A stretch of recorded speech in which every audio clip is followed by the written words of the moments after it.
Hay personas que nacen con talento y hay otras que lo forjan con sudor, con visión, con fe y con hambre de crecer. Hoy tenemos a un invitado que lo ha hecho todo.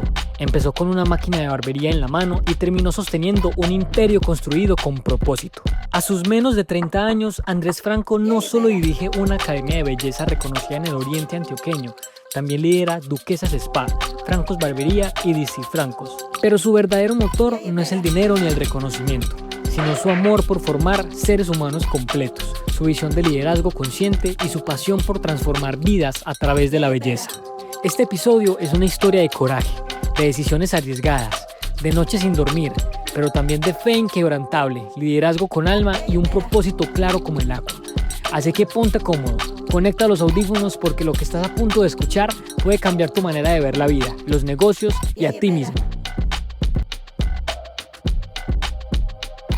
Hola, ¿cómo están? Bienvenidos a Emisarios Podcast. Hoy estoy muy feliz porque me encuentro en el oriente antioqueño, estoy en el municipio de Marinilla con una persona que en lo personal me ha inspirado demasiado. He trabajado con él a lo largo de un año y me he llenado de mucho enriquecimiento en conocimiento, en experiencia, y precisamente es Andrés Franco. ¿Cómo estás? Bienvenido. Excelente, Joan. Muchas gracias por la invitación, por este compartir, por este espacio. Gracias a ti, Andrés, por permitirlo.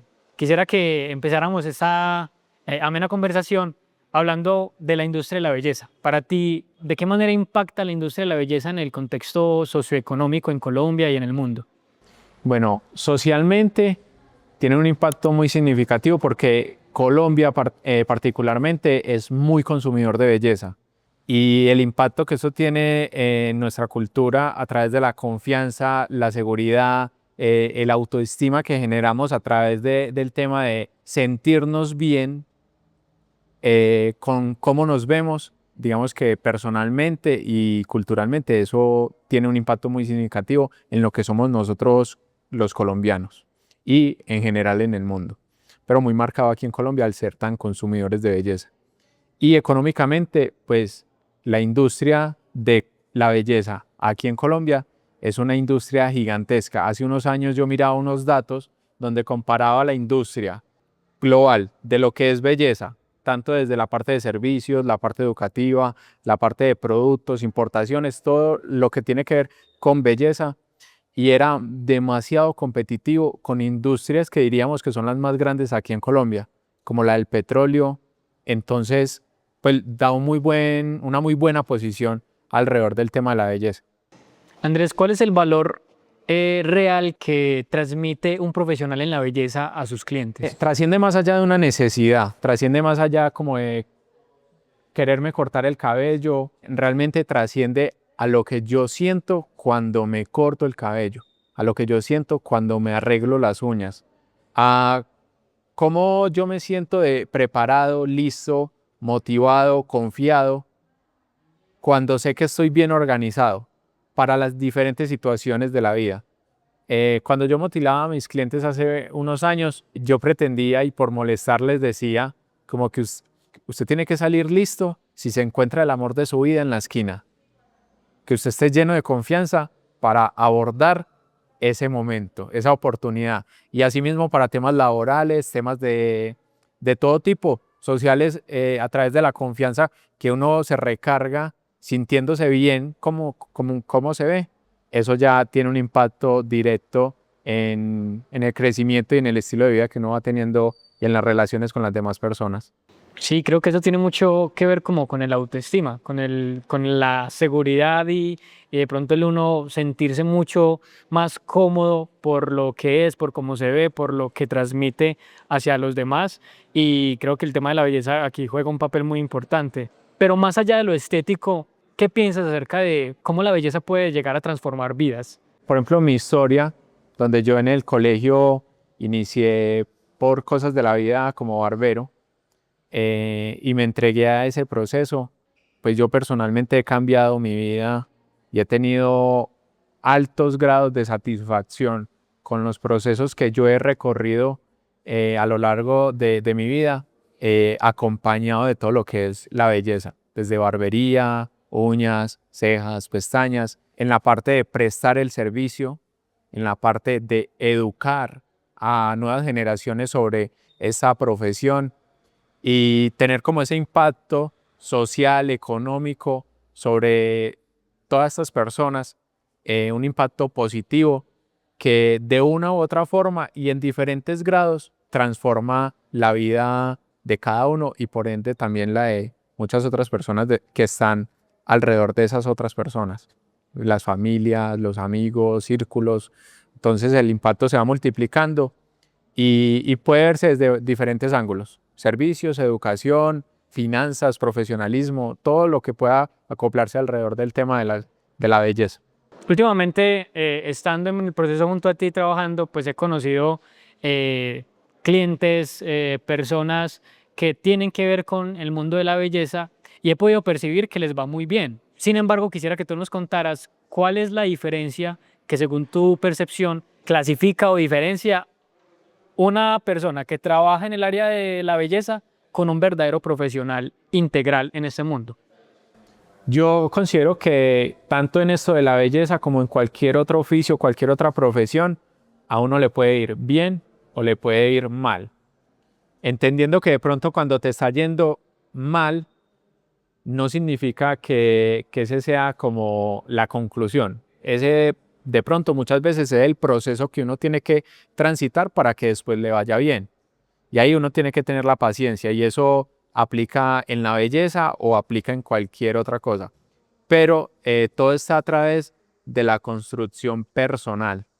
Si yo soy el tipo de persona con el desarrollo personal y después profesional que construya resultados. Si yo soy una persona de resultados, puede que esté en la belleza, en cualquier otro oficio, en cualquier otra profesión, pero me va a ir bien porque tengo como esa configuración personal para vivir los procesos de cierta manera y convertirlos en resultados y no quedarme en un punto intermedio, de pronto un punto de dificultad, un reto y abandonar o tomar una decisión más fácil, aparentemente más fácil, sino que persistir y atravesar esos procesos que son los que a la final nos llevan en esas etapas de crecimiento.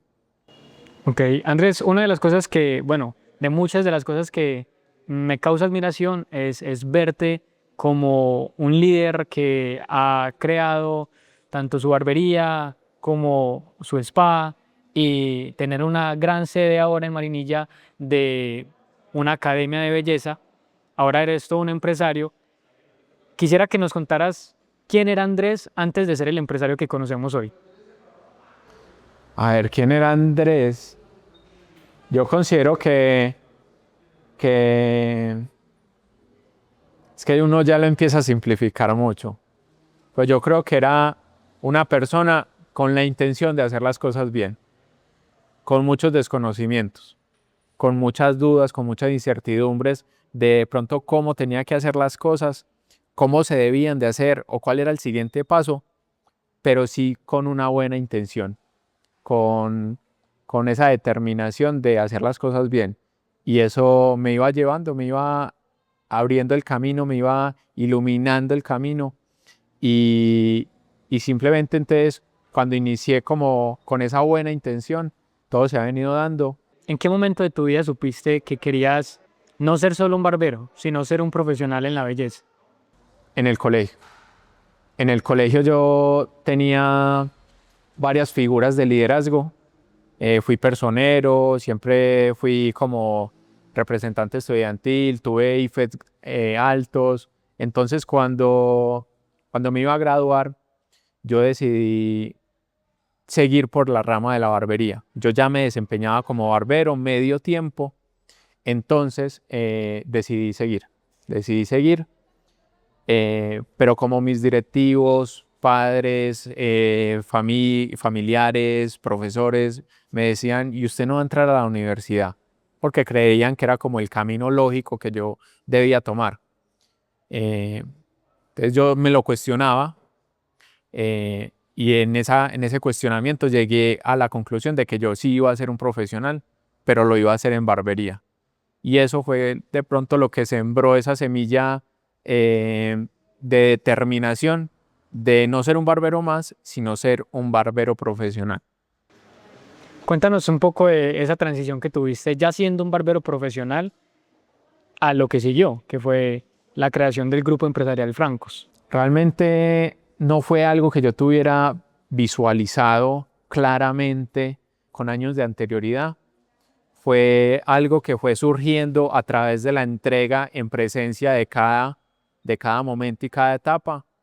En pandemia, después de pandemia, cuando los horarios laborales eran muy cortos, estábamos en el proceso de reactivación, de reapertura de nuestros locales, yo bajé mi ocupación de la agenda a un 50%, porque los que se motilaban cada 15 días ya venían cada mes, los que se motilaban cada 8 ya venían cada 15, y eso habilitó un buen espacio de mi agenda, cosa que antes no había pasado, porque siempre era con 15 días, 3 semanas de anticipación. Entonces cada vez que me preguntaban por si daba clases, enseñaba, pues yo decía que no, porque ya estaba muy ocupado en temas de servicios. Con esa apertura, entonces, bueno, ¿qué puedo hacer? ¿Qué tal si ya entonces por fin dicto un curso? Ya con este tiempo que sí se me habilitó. Ese año, en 2020 a finales, saqué 2 cursos ese año de barbería básica. Me acuerdo que incluso el montaje de la academia fue en una parte de atrás de una barbería que tenía un local muy grande, entonces solo utilizaba el frente y el fondo lo empecé a utilizar, un salón, y cogí los puestos y las sillas que dejamos de utilizar después de pandemia en la barbería, e incluso las lámparas las desarmamos y las instalamos en este nuevo lugar. Y con eso dicté los primeros 2 cursos. Siento que me fue muy bien, que fluyó súper bien, que esos estudiantes que gradué en ese momento tuvieron resultados excepcionales. Entonces me motivé a hacerlo aún más grande para el año que viene, para el año siguiente. Y asimismo, finalizando ese año, hice otra ampliación para el siguiente año. Y hemos estado en ese proceso, no solo en la academia, sino también en la barbería y recientemente ya en el spa. Entonces simplemente como que me he entregado a ese proceso de lo que me va mostrando cada etapa que vamos cruzando, y presto al servicio que Dios me ponga donde yo pueda aportar más valor. De pronto hubo un tiempo donde fue haciendo servicios, pero luego fue dictando clases y actualmente en un tema full administrativo. Yo digo que yo dejé las tijeras para que muchos otros las cogieran y las cogieran con mayor resultado, con mayor porcentaje de éxito, que lo hicieran de una forma más profesional, que lo hicieran de una forma más equilibrada, que encontraran la forma de hacerlo con un muy buen resultado técnico, económico, y también teniendo un equilibrio con el compartir de su familia, con el tiempo personal y con todo lo que conlleva esta vida. Hablabas de que por la pandemia empezaste a tener un tiempo libre. ¿Crees que si esto no hubiera sucedido y tú estuvieras entregado totalmente al trabajo, hubieras llegado de pronto a esa intención de dar clases y dedicarte a eso? Sí, siento que uno de los trucos, por así decirlo, que me ha permitido tener todas estas bendiciones y este crecimiento ha sido la entrega. Yo intento juzgar mucho cada día que pasa por las semillas sembradas más que por los frutos recogidos. Entonces, yo no evaluaba mi éxito en ese momento por el tiempo que de pronto tenía para mí o otras cosas de resultado, sino por qué había sembrado yo en ese momento y si eso que yo había hecho en ese momento tenía sentido para lo que yo quería ir construyendo para mí, para mi familia, a mediano y largo plazo. Entonces, aunque no sacaba mucho tiempo, digamos, para mí, yo estaba en propósito, yo estaba ahí entregado y estaba feliz, estaba satisfecho con lo que estaba haciendo. ¿Cómo integran el liderazgo en medio de su grupo empresarial? Yo siento que es uno de los pilares fundamentales por lo que te mencionaba hace un momento. de que uno se tiene que convertir en una persona de resultados. Y, y ya cuando uno es una persona de resultados, puede estar en el ámbito o en las circunstancias que sea, pero los va a construir. Y eso parte del liderazgo personal que uno pueda tener, de la capacidad de liderazgo personal que uno desarrolle. Que tanto autocontrol, autogestión, autoconocimiento tengo para poder como neutralizar esos patrones negativos con los que uno de pronto crece culturalmente, familiarmente, socialmente, cómo uno se va haciendo consciente de cada uno de esos patrones para desde esa conciencia modificarlos a algo que conecte más con el propósito que uno tenga o los objetivos que uno tenga, sin limitarse como a lo que ya lo llevaría de forma lineal esos patrones, sino empezar a modificarlos. Hay un dicho que dice, hay quienes nacen para líderes y otros para seguidores. ¿Tú crees que el liderazgo es una habilidad o es una forma de ser? Yo siento que es una habilidad y es una habilidad que se desarrolla.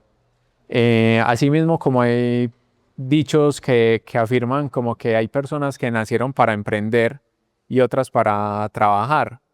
Y mucha gente se escucha diciendo como, no, yo para emprender no sirvo. Yo digo que eso es mentira. Ahora, uno no está listo para emprender en cualquier momento. O uno no está full listo para liderar procesos muy grandes en cualquier momento. Pero siempre hay un inicio y uno siempre está liderando o está emprendiendo. Es cómo voy atravesando cada una de esas etapas de forma progresiva en ese proceso de desarrollo. Pero uno siempre tiene que ser líder. ¿Cómo defines el liderazgo que practicas? Yo creo que es un liderazgo flexible. ¿En qué medida? En que no lo juzgo de forma globalizada, como que yo soy buen líder o porque tenga perfecta cada una de mis áreas de vida, sino porque entiendo que hay áreas más fuertes y áreas más débiles. Y en todas voy trabajando proporcionalmente, mejorándolas, pero entiendo que no soy perfecto en todo y desde ahí empiezo a crecer. Entonces yo creo que es un liderazgo flexible porque comprendo en mí mis defectos y los abrazo y los voy trabajando y abrazo también mis virtudes y también las voy trabajando aún con más ganas y por ese mismo lado entiendo los defectos o virtudes que pueden tener las personas que me rodean y no intento no etiquetar de forma brusca las áreas negativas, sino valorar las positivas, reconocer las negativas e irlas trabajando en conjunto, potenciándome a mí y potenciando a las otras personas. He escuchado de ti que te autoconsideras un facilitador para tu equipo de trabajo y las personas con las que has buscado el crecimiento para ellas. ¿De qué manera es que tú sientes que actúas como un facilitador para ellos? Digamos que el proceso en ocasiones me trajo algunas frustraciones. Cuando yo sentía que de pronto el resultado que tú estabas teniendo como miembro de mi equipo, por ejemplo, de pronto no era el suficiente. Y eso es muy abrumador porque entonces no solo son tus resultados, sino que también son los de todos otros miembros del equipo, otros 5, otros 10, otros 20, y ese sentido como de responsabilidad que uno desde el emprendimiento, el liderazgo desarrolla, trae como esos sentimientos de frustración cuando otra persona no alcanza los objetivos que uno idealiza o que uno conoce que de pronto le servirían o que a esa persona le gustarían, pero que no los está alcanzando. En todo ese proceso me di cuenta que yo no me podía cargar eso. Yo soy responsable del resultado colectivo que tiene mi equipo, pero no individual. Y hay personas del equipo que de pronto están teniendo un resultado más bajo y otros más altos, pero siempre es el acorde a su nivel de preparación, esfuerzo, disciplina, constancia que le están metiendo a su proceso. Entonces, desde ahí entendí que el resultado que cada uno obtiene es el el equitativo para la persona o el nivel de desarrollo personal y profesional que tiene. ¿Cuál es mi misión? Entonces, ya entendiendo esto, no ser el cuello de botella o el limitante para ninguno de mi equipo cuando se trata de crecimiento. El crecimiento que sea, ya sea en tiempo, plata, técnica, lo que sea crecimiento para esa persona. Me convierto en un facilitador que si tú quieres crecer en temas económicos, pues tengas un sistema que te esté trayendo clientes constantemente, que tú quieres crecer profesionalmente, pues más capacitación, no solo técnico en habilidades de belleza, sino complementarias, liderazgo, finanzas, comunicación, todo lo que te desarrolle como una mejor persona, como una persona aún más competente y pues te brinde ese desarrollo personal que va a ser los fundamentos para obtener un desarrollo profesional y por ende económico y en libertades de tiempo. Algo que me consta y que conozco de ti es que en medio de tus equipos de trabajo, tú lo que haces es construir un ecosistema de crecimiento constante para ellos.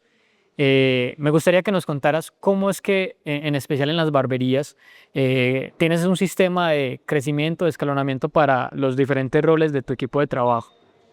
Para globalizarlo un poquito y que sea como una ideología aplicable a cualquier industria, lo voy a decir de esta forma. Si tú vas y le preguntas a un taxista, ¿qué tal es el gremio de los taxistas? Complicado, difícil. Conseguir un buen conductor, no, eso es casi imposible. Tú vas y le preguntas a cualquier otra industria, a la de entrenador deportivo, ¿qué tal es conseguir un buen entrenador deportivo? Eso es muy difícil, son muy poquitos los que son buenos. Y hay un montón de excusas flotando en el aire en todas las industrias. ¿Qué tal es conseguir un buen barbero? Imposible, eso es muy difícil. ¿Qué tal es conseguir una buena manicurista? Eso es imposible también. Entonces yo me hice consciente como de eso y le quise dar la vuelta a como esa visión generalizada creería que de los latinos. A mí se me está haciendo complicado conseguir buenos barberos. Pero hay otras barberías que sí tienen buenos barberos, que tienen buenos equipos. Entonces no se trata de que no hayan buenos barberos. Se trata de que yo no sé algo o no estoy haciendo algo para conseguir esos buenos barberos. Así mismo aplica para todo. Que es que los miércoles son muy suaves, que es que cuando llueve los clientes no vienen, que es que trabajar X día es suave, cualquier cosa. Un montón de excusas que uno va cargando que ni siquiera son de uno, sino que son sociales y uno se las traga, uno se las cree. Entonces desde esa postura yo me empecé a hacer cargo. No, venga, no son los barberos. Soy yo que no sabe o no está haciendo algo. No son los miércoles. Soy yo que no sabe o no está haciendo algo. Porque si mi barbería estaba vacía los miércoles, pues hay otras que están llenas los miércoles. Entonces no se trata como de algo definitivo. Es algo que yo no sé o yo no estoy haciendo. Y ahí la responsabilidad cae en mí. Y por ende el poder está en mí. Si yo lo asigno a algo externo, como es que la situación está muy dura por la inflación, pues es que es algo externo, vos no tenés mucho que hacer contra la inflación. Es que los barberos son malos, son muy difíciles de conseguir, pues vos ya lo estás afirmando. Esa va a ser la realidad que tú vas a estar encontrando, porque ya tienes una predisposición a ver eso. Entonces yo empecé a ver cómo conseguía un buen equipo. Uno de los pilares que yo entendí a través de mi experiencia era que uno está bien y uno está estable si uno está percibiendo crecimiento. Y que el crecimiento es diferente para cada persona. Hay personas que evalúan su crecimiento más en la administración del tiempo, en libertad de tiempo, o en temas económicos, o en temas de aprendizaje técnico, y todo es muy variado. Y esos estándares van mutando, van cambiando. Entonces, yo creé un sistema, fui creando un sistema y lo hemos venido puliendo, donde las diferentes personalidades encontraran un espacio donde pudieran crecer fuera un tipo de crecimiento o el otro, lo pudieran encontrar, yo se los pudiera proporcionar. O no proporcionar, pero sí facilitar. De esa forma me aseguro, por medio de ese plan de escalonamiento, que cada miembro del equipo tenga un crecimiento o esté percibiendo un crecimiento constante, acoplado a los estándares de cada uno. Y eso me ha dado un equipo súper estable y en evolución. ¿Cómo manejas las situaciones cuando de pronto sientes que tu equipo no está alineado con tu visión? Ya siento que hace parte del proceso. Es como que es necesario esas pequeñas inclinaciones hacia abajo de la curva de crecimiento para poder percibir con mayor amor esas otras que van en ascendencia. Entonces, esos pequeños momentos como de conflicto o de división son necesarios para poder después de eso tener otra curva de crecimiento. ¿Cuál ha sido la lección más poderosa que has aprendido en el proceso de liderar personas? Es que pueden ser muchas. Yo siento que ha sido importante entender que todos somos diferentes, porque desde ahí no juzgo desde mis ojos, sino que intento entender las personas desde una perspectiva más propia de ellos. Me parece que uno de los pilares claves también es el ejemplo. Yo aplico algo y es que yo no le pido a ningún miembro del equipo algo que yo mismo no haya hecho o no hiciera. Y asimismo, no espero que ellos hagan algo que yo no haría. Y es como un equilibrio donde vamos teniendo esa relación de crecimiento mutuo, pero también como de respeto y de voluntad de aportarnos mutuamente. Tanto con la barbería como con el spa, incluso el impacto de la academia ha sido intermunicipal. No solo has tenido impacto en Marinilla, sino que también en diferentes municipios del oriente antioqueño. Y quisiera que nos contaras qué ha sido lo más retador de ese proceso de expansión a diferentes municipios. Siento que hay ocasiones donde las situaciones o los retos que se van presentando desde un momento a otro lo empiezan a superar a uno. Como que el problema es este y uno la capacidad es esta.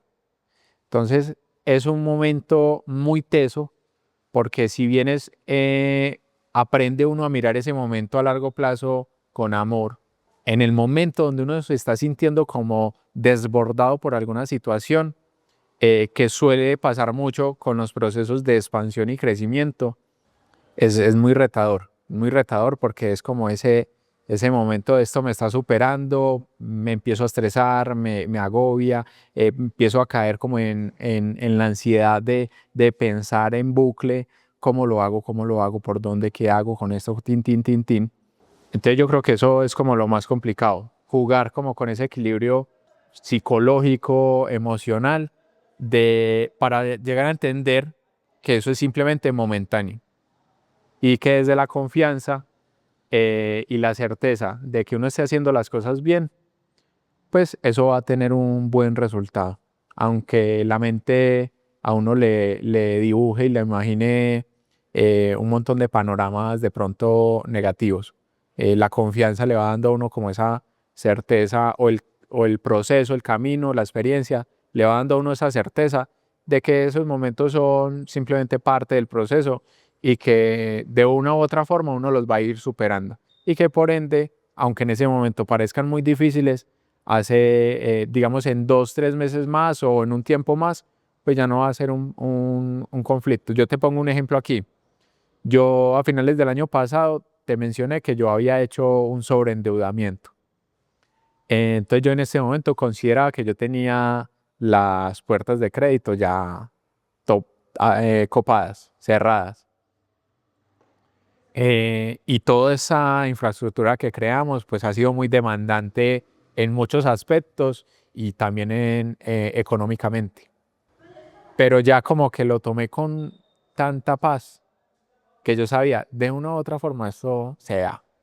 y simplemente indagamos con crédito a través de la empresa, con una entidad con la que yo ya lo había solicitado de manera personal hace un tiempo y no se dio, pero ya por medio de la empresa se dio. Y ese mismo proceso empató con otro banco, con otro asesor de otro banco que me había estado, digamos, asesorando hace un tiempo, y yo siempre le había dicho que no porque no me parecían atractivas las propuestas que me hacía, y justo llegó y se dio, y ya me sobreendeudé aún más con estos dos más, pero materializamos toda esta empresa donde estamos creando este sueño de darle un estatus gigante a lo que es ser un profesional en belleza. Y a la final, entonces, se ha dado. Estoy súper endeudado, pero también súper satisfecho con el proceso porque sé que simplemente también en un par de años la deuda que tengo pues ya no va a ser nada, ya no va a ser un problema. Y de hecho actualmente no es un problema porque gracias a Dios con el flujo de caja de la academia, de los otros negocios, pues los créditos van estando subsanados. Pero es la confianza de entender que desde que hagamos las cosas bien, con amor, con buena intención, no hay forma que nos vaya mal y por ende pues va uno botando el miedo de decir de tener una deuda grande porque más allá del tema personal y lo que eso implica de pronto con la deuda, la responsabilidad, es la misión y el propósito social de lo que le queremos aportar al país con profesionales de belleza. Creo que para crecer es necesaria una financiación en cuanto al tema de crear empresa. Sin embargo, no todos cuentan con ese recurso en el momento y quizás esa es una limitante que los hace no dar el paso. Una de las opciones es acceder a créditos, endeudarse, pero quizás por ese mismo desconocimiento no se atreven a tomar ese riesgo. ¿Tú qué recomiendas en cuanto al tema de saber endeudarse, de saber pedir créditos para realizar un negocio? A ver, digamos que dentro de mis patrones psicológicos, yo creo que me ha obsesionado el tema de invertir, invertir, invertir. Yo no soy de los que va ahorrando, sino de los que invierte, invierte, invierte. Otras personas dirían que no es tan recomendable. A mí me ha funcionado hasta el momento. Pueden haber otras formas, esta es la que a mí me ha venido funcionando. Siempre ha sido invertir, invertir, invertir, invertir. Al principio a uno le toca sacar créditos costosos, con intereses altos, con Fondo Nacional de Garantías, es un proceso muy complicado, codedores, propiedad, y mil y un cosas por uno ir sacando los primeros créditos. Y es un proceso que entre crédito y crédito va escalonado. Por ejemplo, el primer crédito que a mí me hicieron y a Lidias fue de 4 millones de pesos. Lo pagué carísimo porque se me atravesó pandemia y que alivió uno, que alivió dos, que alivió tres. Yo pagué eso como por tres. Pero fue necesario porque si yo no hubiera iniciado, aunque me fuera a tomar, me fuera a salir costoso, pues entonces yo no hubiera cultivado esos otros frutos de empezar a tener el historial. Entonces, no solo se trata como de los beneficios tangibles que yo tengo ahí, sino de las otras semillas intangibles que yo estoy construyendo. En ese caso era más historial. Yo en este momento siento que todavía tomo créditos costosos, con tasas que no son las más bajas, todavía con Fondo Nacional de Garantías,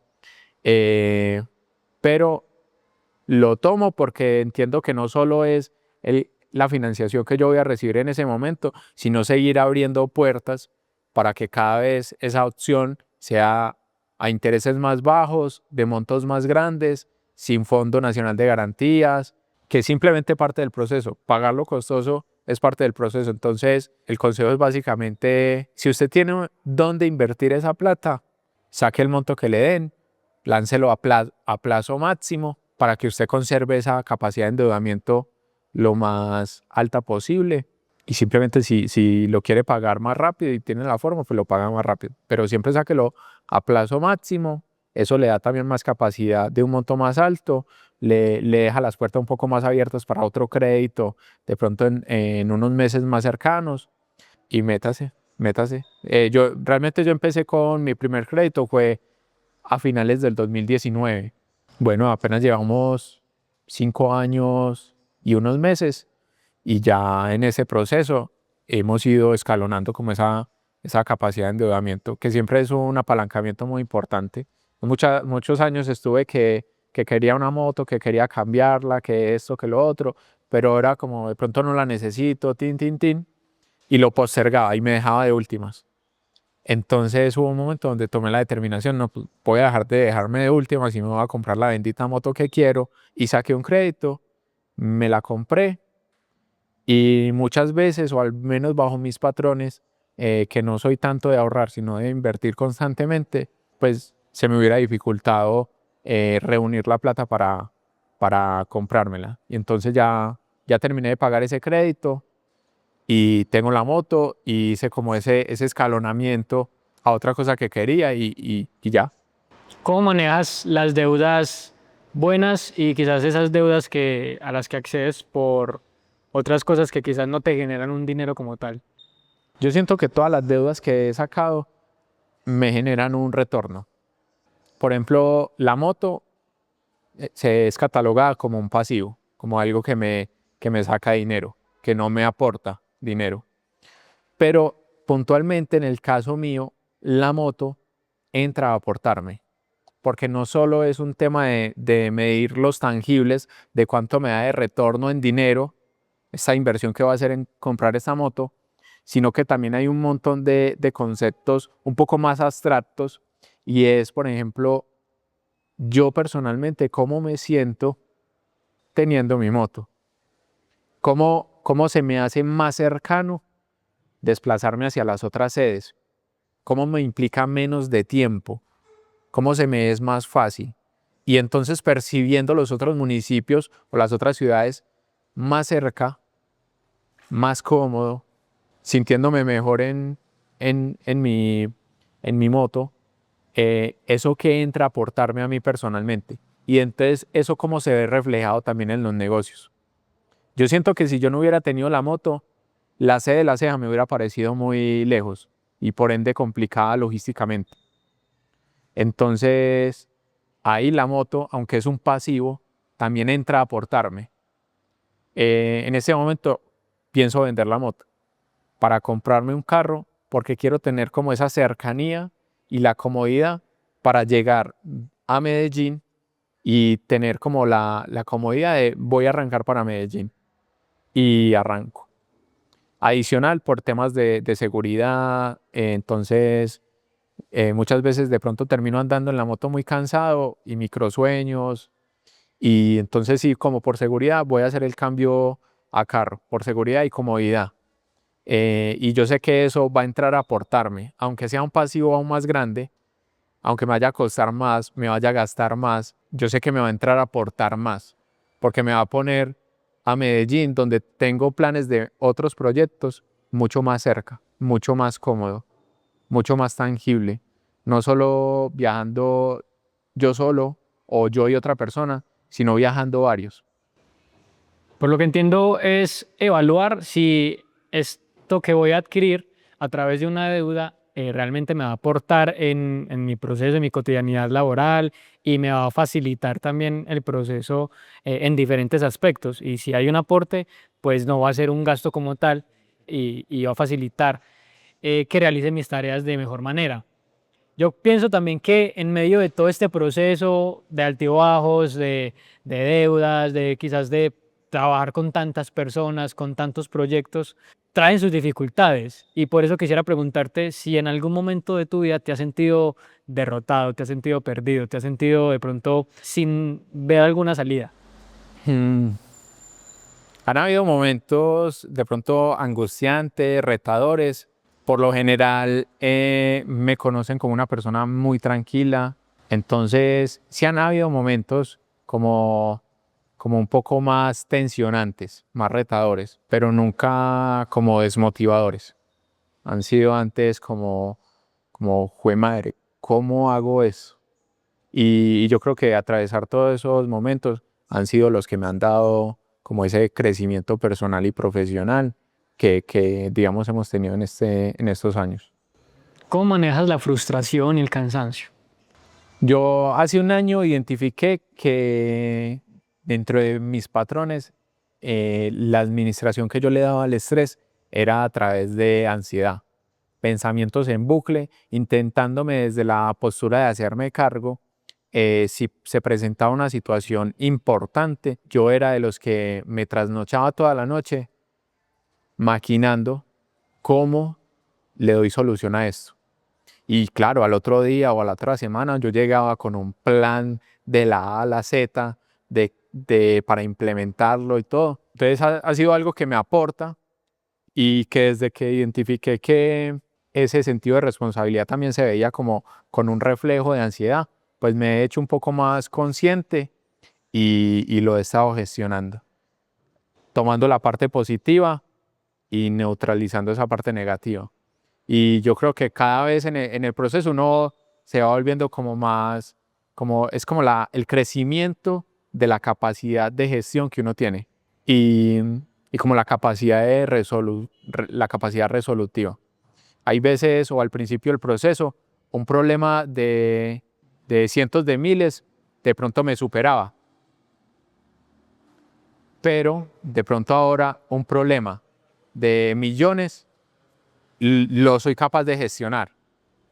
Ya un problema de decenas de millones ya empieza a ser juepucha, muy retador. Y ya un problema de, de cientos de millones, todavía no he llegado a ese tipo de problemas.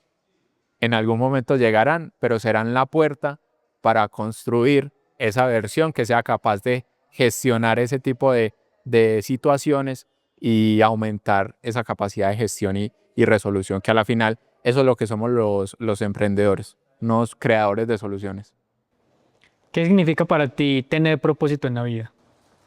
Yo siento que es como un motor que trasciende más allá de las razones propias o el ego, eh, por, por motivaciones y propósitos o objetivos más trascendentales, que trascienden más allá de mi ego de viajar, de tener una buena moto, un buen carro, y trascienden como a lo que uno quiere ser y aportar para las demás personas. En un contexto general, abarcando absolutamente todos los aspectos de tu vida, para ti, ¿qué es lo verdaderamente importante? ¿Qué es lo verdaderamente importante? En ese momento, yo siento que el crecimiento personal, porque entiendo que en la medida de mi crecimiento personal va a haber un montón de cosas ahí ligadas, de resultados como anexos a simplemente mi desarrollo personal. Si yo crezco personalmente, yo me desarrollo personalmente, va a haber un resultado económico más grande, va a haber un mejor impacto hacia mi familia, hacia mis compañeros, mi equipo, mis clientes. Y entonces yo creo que lo más importante para mí en este momento es el desarrollo personal.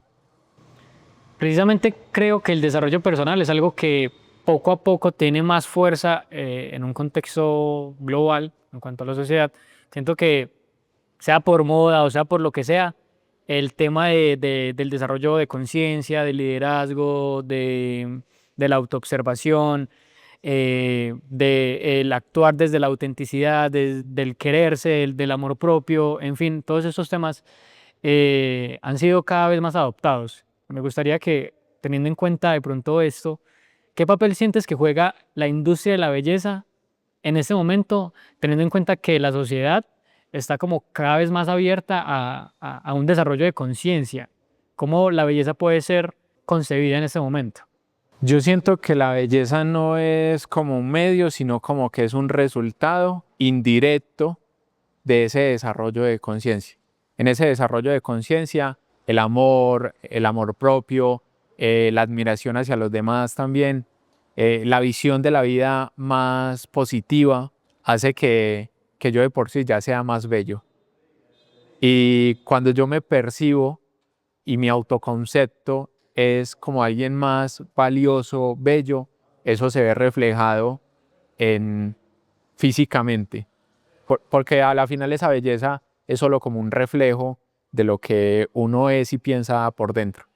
Entonces, si yo me he visto bien, es porque yo me siento merecedor de vestirme bien, es porque yo valoro vestirme bien y vestirse bien para los diferentes estilos. Si yo me siento como alguien más abundante, que es algo que va muy de la mano con escalar como esos niveles de conciencia, yo me siento más merecedor y con más accesibilidad a poder pagar servicios de mayor valor.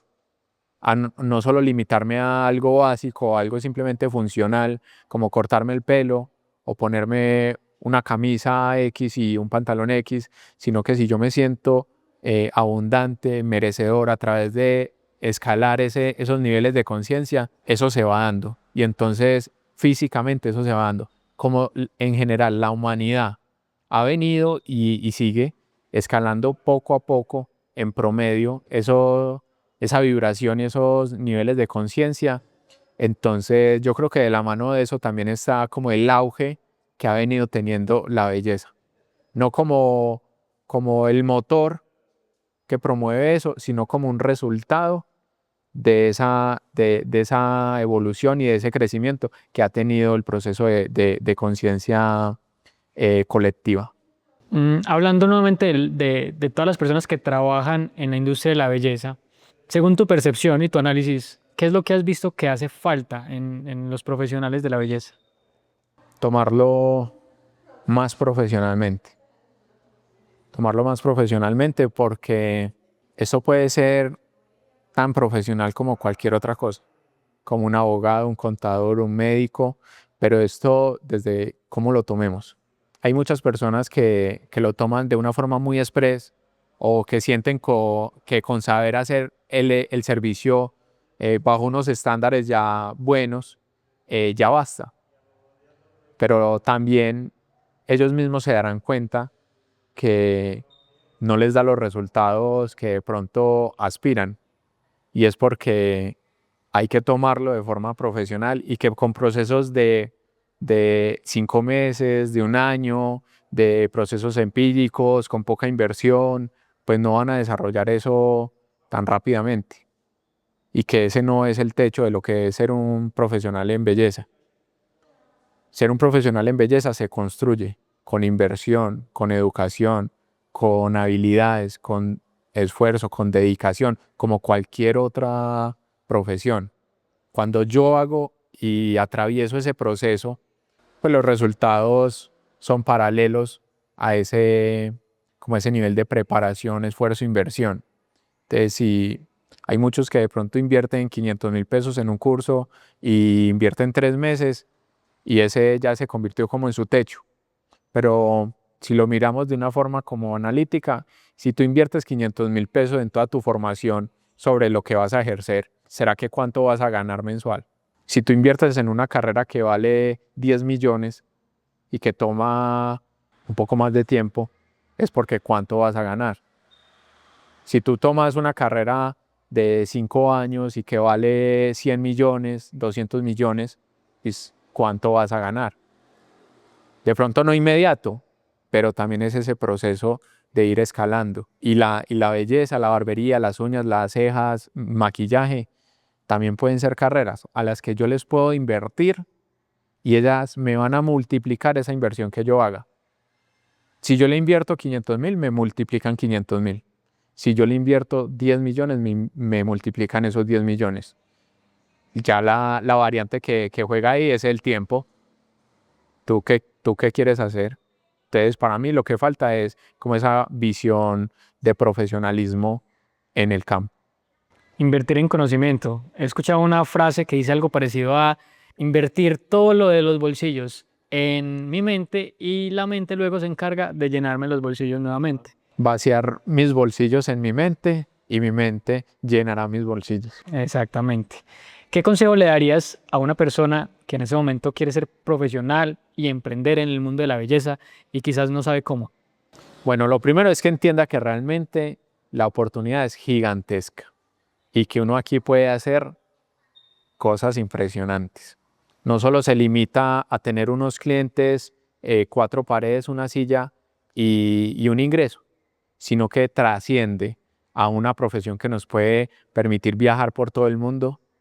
Y no lo digo de forma abstracta, sino que es el caso de demasiados profesionales, amigos míos que conocen sin fin de países de cuenta de la belleza, ya sea por turismo o trabajo, que trabajan con marcas, que emprenden, que se diferencian y les ha abierto un montón de puertas. Trabajar con marcas, brindar capacitaciones, es una carrera que también tiene muchas oportunidades de crecimiento, que no solo se limita a esas paredes y a esos clientes, sino que trasciende. Hay profesionales que se ganan mucho más que muchas carreras aquí en Colombia. Entonces lo primero es que se convenzan de que realmente es una carrera que aporta demasiadas oportunidades. Desde ahí que decidan hacerlo con toda la determinación, el compromiso, el amor de entregarse a ese proceso, que a la final te va a dar resultados muy rápidos. 2, 3 años tú vas a estar con resultados excepcionales si lo haces desde esa entrega y ese amor. Ahora imagínate 5, 10 años, ya estás volando. Y que escojan un buen lugar, que escojan Francos Academia para estudiar. ¿Cómo Francos Academia capacita y forma a sus estudiantes? Bueno, nosotros tuvimos una temporada muy importante de nuestro tiempo donde editábamos cursos cortos y estábamos como dando esa solución a esa necesidad de una formación muy express. Pero nos hemos dado cuenta que si bien las personas buscan algo rápido, algo demasiado rápido se queda corto. Entonces cambiamos nuestro formato, ahora no editamos cursos cortos, no editamos cursos, solo editamos técnicos laborales, que son la certificación más alta en belleza en Latinoamérica. Damos una garantía de aprendizaje, damos una garantía de ingresos. Esto nos permite aportarle a los estudiantes una formación más completa, con más desarrollo de habilidades, no solo técnicas, sino también complementarias, comunicación, administración, finanzas, inteligencia emocional, generación de contenido, fotografía. Entonces, claro, un profesional que sale de Francos Academia sale con unas competencias bajo un estándar más alto. El graduado de Francos Academia no es el barbero que va a ir a cobrar 20.000 pesos. No es la manicurista que va a ir a cobrar 30.000 pesos por un semi. Salen con una capacidad de aportar más valor y por ende eso es de regreso. También tiene un retorno. Entonces nosotros estamos como convencidos de brindar ese nivel de profesionalismo en nuestras formaciones por elevar la competencia, por elevar el estilo de vida de lo que es un profesional en belleza. Entonces, sí, formaciones un poco más completas. A la final, 1 año y medio es un tiempo muy, muy récord para tu consolidar tantas habilidades que, digamos, el campo de la belleza trasciende más allá de lo que uno percibe desde afuera, como cortar un pelo, esmaltar una uña, poner una pestaña, quitar unos pelitos de una ceja. Trasciende a un proceso más técnico, más profundo, donde cada una de estas áreas se compone de matemáticas, física, química, y es como tal una profesión y como tal también da los frutos. Andrés, para ti, ¿qué es el éxito? El éxito es totalmente diferente para cada persona. Para mí, siento que es como tener esa satisfacción personal de que estoy haciendo algo bien, de que estoy haciendo algo que trasciende más allá de razones propias y que eso simplemente me mantiene satisfecho, tranquilo, orgulloso de mí mismo. Y ya con eso me siento súper exitoso y todo lo que se viene de ahí para adelante es simplemente ñapa. Andrés, ¿qué quisieras dejarle al mundo más allá de tus empresas? Yo siento que me enfocaría en un tema de impacto personal. Siento que todos tenemos una influencia muy importante con cada persona que hablamos, con cada persona con la que nos relacionamos. Entonces, más allá de las empresas y ese crecimiento que estamos teniendo, realmente todo esto hace parte es de un impacto que queremos tener en las personas, que las personas que se relacionen con nosotros tengan una mejora en lo que ellos quieran, en sus objetivos, en sus sueños, en su desarrollo de propósito, en su nivel profesional, en su nivel personal, pero que sientan como que ese relacionamiento conmigo, con el equipo, con cualquiera de nosotros, fue algo que les aportó, que les sembró, que los impulsó y que muy probablemente esas pequeñas semillas o esos pequeños impulsos cambian vidas. Sembrar, sembrar y sembrar, es lo que he aprendido mucho de ti. Andrés, ¿crees que todos los seres humanos tienen belleza así no se sientan bellos frente al espejo? Definitivamente sí. Yo creo que trasciende más allá de un tema físico a un tema personal de lo que yo soy, la persona en la que me convierto, de lo que yo soy para los demás.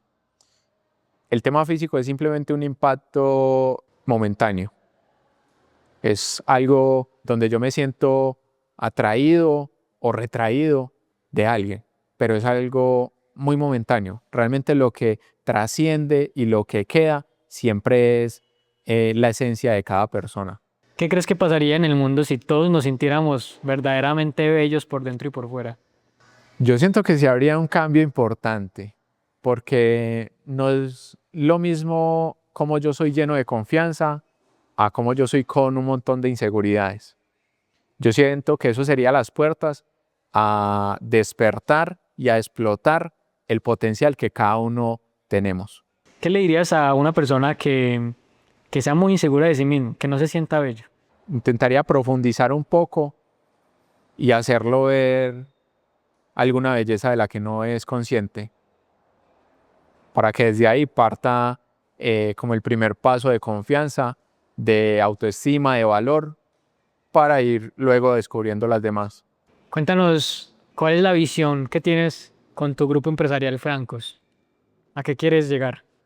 Yo siento que visiones rígidas a largo plazo son inoficiosas, porque si bien nos motivan, estamos en una industria, en un mercado, en un mundo tan cambiante, con una velocidad impresionante, que lo que más prima es la adaptabilidad. Yo quiero tener el grupo Francos más multiplicado, más grande, llevar nuestro formato de Francos Barbería, Duquesas Spa a más municipios, a más ciudades, porque no solo estamos impactando procesos personales o empresariales desde mi parte, sino que sabemos que realmente las personas que trabajan con nosotros en Francos Barbería, en Duquesas Spa, en Francos Academia, transforman su vida. Y eso nos permite que esas personas transformen la vida de los clientes a través de un impacto y un servicio de muy buena calidad. Con la academia queremos llevar esta oferta tan diferente a la accesibilidad de otras ciudades. Queremos no solo estar aquí accesibles para el oriente antioqueño, sino también para Medellín, para Bogotá, para Bucaramanga. Y eso se va a ir dando en su debido momento. Andrés, me gustaría que hiciéramos un ejercicio que hasta el momento todos nuestros emisarios lo han hecho y es precisamente adoptar ese papel como emisario de la vida, del universo, como tú lo quieras ver, pero asumir que en ese momento tienes la posibilidad de que absolutamente toda la humanidad te escuche. ¿Cuál es tu mensaje que como emisario quisieras compartirle al mundo? Yo creo que se centra en la capacidad de visualizar de forma positiva. Entender que no necesariamente hay cosas malas ni cosas buenas. Puede que realmente todo sea bueno, porque todo está siendo orquestado por un motivo, por un propósito. Y lo que muchas veces etiquetamos como algo negativo, si lo vemos a mediano o largo plazo o cuando ya hemos atravesado esta etapa, nos damos cuenta que eso vino a sumarnos algo. Y muchas veces cometemos el error de cuando estamos sintiendo el reto, etiquetarlo como que esto es algo negativo, esto es un problema, esto, ¿por qué a mí? Pero si nos damos la oportunidad de transitarlo, nos vamos a dar cuenta que también era algo positivo. Entonces, la invitación es a vivir la vida, a gozársela, a simplemente estar en entrega, en amor, a tener la intención de estar aportando constantemente. Y eso simplemente nos da un proceso de crecimiento constante y de satisfacción infinito. Andrés, bueno, te manifiesto nuevamente la admiración tan grande que me has generado en todo este proceso, en que me has permitido conocerte, trabajar junto a ti. Gracias a ti y a tu grupo empresarial, pues tuvimos la experiencia de conocer y trabajar en el Oriente Antioqueño y eso es algo que jamás nos vamos a borrar y que hizo parte, digamos, de una madurez y de un crecimiento importante para nosotros en el tema personal, empresarial. Entonces agradecemos mucho tu confianza y nuevamente manifiesto que eres un emisario para mí y espero que también lo haya sido para todas las personas que nos vieron en este episodio. Así que muchísimas gracias por estar aquí.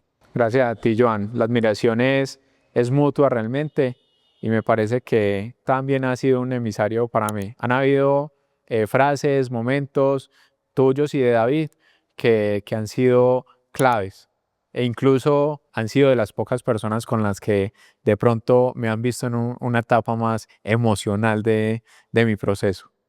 Muchas gracias, Andrés. Bueno, y a ustedes también, muchísimas gracias por quedarse hasta el final. Este fue un episodio más de Emisarios Podcast. Ya saben que este es un espacio creado para compartir mensajes de valor. Si ustedes sienten que se identificaron con esos mensajes y que hay más personas que podrían resonar con ese tipo de información, pues la invitación es a compartirlo, a difundirlo y a suscribirse en el canal porque este es un proyecto a largo plazo que quiere impactar muchas más vidas. Saludos.